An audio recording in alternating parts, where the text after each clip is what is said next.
অনেকেই বলে Brazil football খেলে, কিন্তু আমি বলি ব্রাজিল ফুটবল খেলে না, বরং ব্রাজিল ফুটবলেই বাঁচে, ফুটবলেই স্বপ্ন দেখে এবং ফুটবলই তাদের আশা ভরসা সবকিছু। বর্তমান সময়ে পাঁচবারের বিশ্ব চ্যাম্পিয়নরা কঠিন একটা সময় পার করছে। এবার ধরে নেওয়া হয়েছিল এশিয়ার পরাশক্তি জাপান থেকে হেরেই বিদায় নিবে এই রাউন্ড থেকে। রাউন্ড অফ 32 থেকেই এমন পাঁচবারের বিশ্ব চ্যাম্পিয়নের বিদায় কি মানা যায়?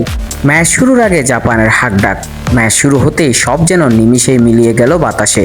ব্রাজিল ফিরল ব্রাজিলের মতো করেই, বল দখল থেকে শুরু করে আক্রমণের পর আক্রমণ। জাপান যেন একে একে ব্যস্ত আক্রমণ ঠেকাতে, 11 জন হয়ে উঠেছিলেন দেওয়াল হিসেবে। চীনের মহাপ্রাচীর হয়ে ব্রাজিলকে যেন বারবার তারা আটকে দিচ্ছিল। কিন্তু দুঃখজনক বিষয়, 29তম মিনিটে জাপানের সানো উল্টো গোল করলে ব্রাজিল শিবিরে নেমে আসে এক অজানা অশনি সংকেত। এরপর প্রথমার্ধের বাকিটা সময় গিয়েছে আক্রমণ আর পাল্টা আক্রমণে। মরিয়া হয়ে উঠেছিল ব্রাজিল শিবির গোল পরিশোধের জন্য। প্রথমার্ধ শেষ হয়, প্রত্যেকটা মিনিট যেন ব্রাজিল ভক্তদের জন্য এক একটা যুগান্তর। আনচেলত্তির হাতে শেষ অস্ত্র ছিল নেইমার।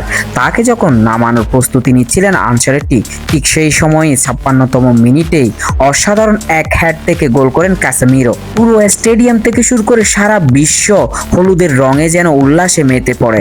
অবশেষে ফিরে স্বস্তি। কিন্তু এরপর বাকিটা সময় জাপান যেন চোখে অন্ধকার দেখলো। একের পর এক আক্রমণ ব্রাজিল যেন কাঁপিয়ে দিচ্ছিল জাপানের গোলবার। পুরো 90 মিনিট এইভাবেই গেল। টাইব্রেকারে যাচ্ছে না তো ম্যাচ, এমনটাই মনে হচ্ছিল। এক্সট্রা সময় এবার ব্রাজিল কি করবে? ব্রাজিল কি আবারও বিদায় নিবে?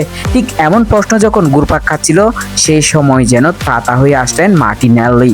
ম্যাচ শেষ হওয়ার মাত্র 1 মিনিট আগে ডি বক্সের ভিতর মার্টিনেল্লির সেই অসাধারণ চোখ দাদানো গোল সারা জীবন মনে রাখবে ব্রাজিল শিবির, সেই সাথে বিশ্ব ফুটবল।